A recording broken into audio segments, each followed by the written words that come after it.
Hey there fans, all this month we are dedicating our programming to a true icon of professional wrestling in Sting, a man who blazed a trail like no other and who continues to inspire countless fans and wrestlers alike to this day. Welcome to STINGTEMBER.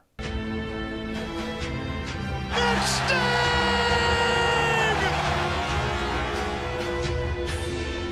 In the early days of Sting's career, you couldn't talk about him without talking about his tag team partner, who coincidentally became a legend in his own right. Sting and the Ultimate Warrior, once known as Blade Runner Flash and Blade Runner Rock, two titans of wrestling whose careers began in the same place but went off in very different directions. While the Stinger is an almost universally beloved figure in the industry whose career has spanned 5 decades, the Warrior has left behind a more complicated legacy, a wildly successful but comparatively brief in-ring career that was marred with backstage antics and burned bridges, followed in his later years by his heinous comments against various groups and specific individuals in public speeches and on blogs, ultimately reaching a redemption of sorts in 2014 before his sudden passing and posthumous corporate whitewashing. As early as 1988, it was plain to see that Warrior and Sting were both being groomed for something bigger in the promotion. On the same day in March of that year, WrestleMania 4 and JCP's first ever Clash of the Champions on WTBS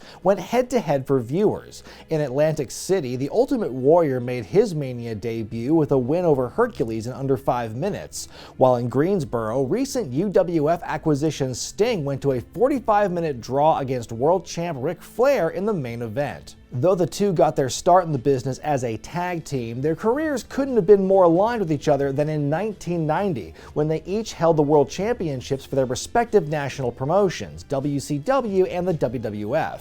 Both men were primed to carry the torch for wrestling into the new decade, but which one carried their mantle with more honor and prestige? This week on Wrestling with Regret, it's time for another edition of Better Champion, Sting versus the Ultimate Warrior. As we've done in past showdowns of this nature, we're going to judge this one on 5 essential criteria: how they won it, their best title defense, whose worst match sucked less, a look at the numbers, and finally, how they lost it. So let's shake those ropes, load the spaceship with a rocket fuel, and let out a hearty "ow" as we compare and contrast the first 2 world title reigns of these 2 former tag team partners. As 89 rolled into 90, both were primed and ready for the top spot in their respective companies. Over in the World Wrestling Federation, the Ultimate Warrior, who was the Intercontinental Champion, issued the Ultimate Challenge to WWF Champion Hulk Hogan at WrestleMania 6. A face versus face match of this magnitude and with these stakes was incredibly rare for the Fed, but the reaction the two got during their face-off at the Royal Rumble that January made it clear this was going to be a money main event in April. Behind the scenes, the Warrior and Hogan carefully practiced their match for weeks under the guidance of Pat Patterson, and all that practice made perfect, as the Warrior had his best match against anyone not named Randy Savage in front of more than 67,000 fans in a sold-out Toronto Skydome. A simple yet effective match that played to all of the Warrior's strengths. It ended with UW's getting the rare clean pinfall win over Hogan, the first since Tony Atlas in 1981 to hold both championships at the end of the night. Over in Jim Crockett Promotions, 1989 was arguably one of the best damn years creatively for any company ever. By the end of the year, Sting earned a shot at Ric Flair for the title when he beat him in the finals of the Iron Man tournament at Starrcade '89. He soon formed an alliance with Rick and was recruited into the Four Horsemen, but was later kicked out by the Nature Boy for failing to relinquish his title shot. The stage was set for a championship showdown for about 2 hours until Sting suffered a torn patella tendon while trying to attack the Horsemen later in the evening. Thanks, Doug Dillinger. The injury sidelined Sting for 5 months, and some would say he returned prematurely to finally face Flair for the world title at the Great American Bash. This match had a ton of bells and whistles. The dudes with attitudes and the Horsemen at ringside, Ole Anderson handcuffed to El Gigante, a setup that all but guaranteed a victory for the man from Venice Beach. The two had a perfectly fine match, though it was a far cry from their bout at the Clash 2 years earlier. Sting avoided doing his usual high-risk maneuvers to protect his still tender knee, and Ric Flair just did did more Ric Flair things to make up for it. In just under 16 minutes, Sting caught Flair with an inside cradle, the third world title change in a row to happen with the exact same move. Fans were certainly excited to see Sting win the big one, but fewer fans than one might expect, as they failed to sell out one of their best cities in Baltimore. One has to wonder how different things might have gone for the rest of that year had Sting remained healthy and possibly won the championship earlier. Would he have even needed the help of RoboCop? Hands down, Warrior wins this category. It's one of the best matches of his career and is treated as one of the most revered moments of WrestleMania lore. There are certainly better Sting-Flair matches out there, while the same cannot be said for the other guys.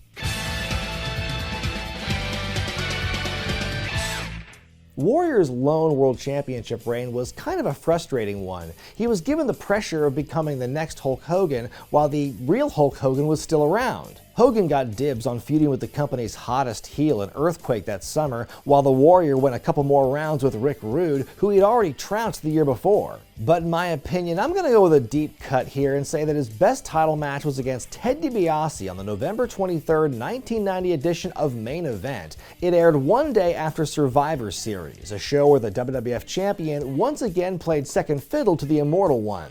DiBiase was a relatively fresh opponent for the Warrior and one of the best in-ring workers of the time. The $1 Million Man earned his money on this night, pushing the Warrior to a unique match with a lot of things that went beyond his typical repertoire. The match ended by disqualification and was a setup for some feud building between the champion and the Macho King, but before that, it's really a forgotten gem. Unfortunately for Sting, by the time he became the champion, there were no other strong heels to challenge him for the title, except for Ric Flair, who WCW brass tried their damnedest to move on from. And when they couldn't figure out how to do that, they ended up making him, well, I'll get to that later. The point is, trying to find a truly great world title match during this reign by Sting is kind of a fool's errand. So for the purpose of this round, I'm just going to associate best with most memorable. And that distinction goes to his match against Sid Vicious at Halloween Havoc 1990. Though Sid had an undeniable charisma about him his entire career, from a nuts and bolts standpoint, he was never what you would call good, especially during this era. The match mostly featured the big man just standing there while Sting created motion around him, but the real shocker came at the end, when a switcheroo went down during a crowd brawl and Sid suddenly beat Sting for the title. At least that's what we thought had happened until the real Sting showed up and pinned Sid to retain, foiling the Horsemen's plot to have Sid win by way of body double Barry Windham. It was a confusing mess for the fans trying to follow it on pay-per-view, but the actual twist of a fake Sting was certainly unique at the time. Once again, I have to give this round to the Warrior. Even though both guys had a lack of believable challengers, at least Warrior's opponents were experienced vets who could carry him to good or passable matches, while Sting's big matches were weighed down by too much smoke and mirrors, which is strange to say about the company that wasn't the WWF.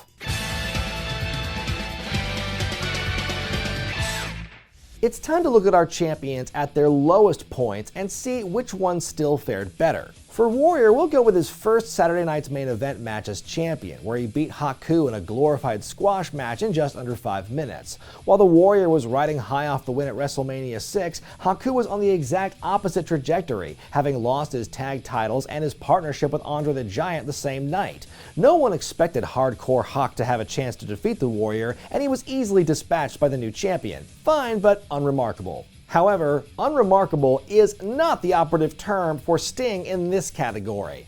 May I once again present the Black Scorpion. As seen here on the channel before, the Black Scorpion was the brainchild of Booker Ole Anderson, who got the ball rolling on this mysterious man from Sting's past before locking down who was actually going to be revealed in the end. The most popular pick seems to be Al Perez, until he allegedly bailed on the idea and left the company after learning he would do the job, which, yeah? Having tried nothing and all out of ideas, WCW was forced to go back to Ric Flair and get him to don the spooky mask. Instead of Flair relying heavily on his signature spots to help protect a wounded Sting like last time, he did everything he could to avoid doing them, leading to a clunky match that was possibly Flair's worst high-profile match of his run. But at the end of the day, it's still Flair versus Sting. And Flair did show up in a spaceship. Until I see footage of Haku doing the same thing, I'm giving this round to the Stinger. Though a world champion is never solely responsible for any company's successes or failures, they are still the #1 representatives while they're holding the gold. So how were the numbers while each man was on top? Let's start with pay-per-view buy rates for the World Wrestling Federation. As you can see with the Warrior, it's a bit of a mixed bag year to year. The WrestleMania where he won the championship, as well as the SummerSlam featuring he and Rude in a steel cage, earned way fewer buys than the year before. But conversely, the Survivor Series and Royal Rumble buy rates went way up. It should be noted that the Warrior defended his title at the '91 Rumble, while Hogan didn't defend his in 1990. Meanwhile, Sting's comparatively brief time as world champ yielded overall gains on pay-per-view buys. Though Halloween Havoc dipped in 1990, the Great American Bash and Starrcade saw great gains. The Bash in particular earned the highest number of buys at the time since the Bunkhouse Stampede in 1988. But what about the TV ratings, you might ask? Well, let's compare each company's big primetime TV specials. Sorry, no demos. Though ratings information is unavailable for 2 episodes of Saturday Nights / The Main Event, with the numbers we do have, it's clear to see that WWF's appeal to casual fans dipped tremendously without Hogan at the top. That drop from February to November of 1990 is especially dramatic. Flipping the dial over to the Superstation and Clash of the Champions, and the sample size is a bit smaller. You can see that Sting's reign only covered 2 episodes, and he had so few credible challengers he didn't even have a match for the Clash in November, instead engaging in a hokey face-off with a Scorpion meant to hype up their ultimate showdown at Starrcade. Even still, Sting's one Clash match as champ did better ratings-wise than any of the recent ones before or after, with Flair on top. We give Sting the Duke on this one. He nabbed WCW one of their highest pay-per-view buy rates ever, and the one TV special where he was champion trumped everything else around him despite the dodgy booking. Well, what do you know? It's time for another tiebreaker! By January of '91, the bloom was off the rose for both Warrior and Sting, and it was time to go back to the guys they were meant to replace. Warrior's title loss was done in far more dramatic fashion, as he would drop the WWF Championship to recent Iraqi sympathizer Sergeant Slaughter at the Royal Rumble. The real G.I. Joe and fake Marine won the Transitional Champion sweepstakes and claimed the gold after interference by Randy Savage, angered that he wasn't the one with the title match. Though the company did everything they could to protect Warrior in a loss, it was glaringly apparent that his time at the top had run its course. Man, Sergeant Slaughter holding Warrior's custom purple belt up is such a bizarre image. Sting's dethroning was far more ho-hum, as he simply lost the belt back to the Nature Boy at a house show at the Meadowlands on January 11, 1991.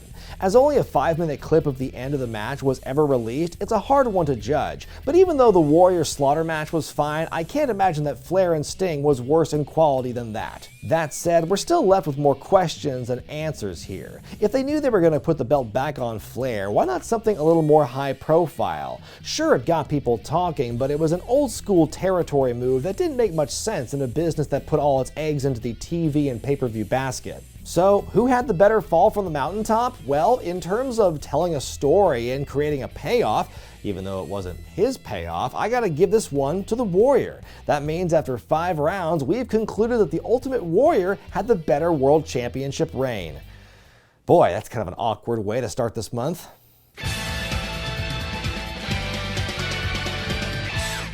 There's really nothing wrong with either of these reigns. Both leave some things to be desired, but it's obvious who at least had the better machine backing him. Even though Warrior had some weak challengers and wasn't always considered the top priority, it was still leagues better than what was happening in WCW, where Sting fought guys in masks doing magic tricks and was denied the chance to have more compelling matches with a proven adversary in Ric Flair. In reality, this comparison says more about the companies and their creative strategies than the wrestlers themselves, but it also shows you how special and unique both Sting and the Warrior were to the business, that from their meathead tag team origins, they were able to reach amazing highs as singles wrestlers at nearly the same time in their careers. But which championship reign did you think was stronger, and which was a more iconic look? Warrior at Mania 6 or Sting's red, white, and blue attire? Let me know in the comment section below. Be sure to give the video a thumbs up if you like it, subscribe to Wrestling with Wregret, hit that bell icon to get all the notifications. Next week here on the channel, we are going to cover the first ever Clash of the Champions as part of STINGTEMBER. I'm Brian Zane, and I'll see you next time.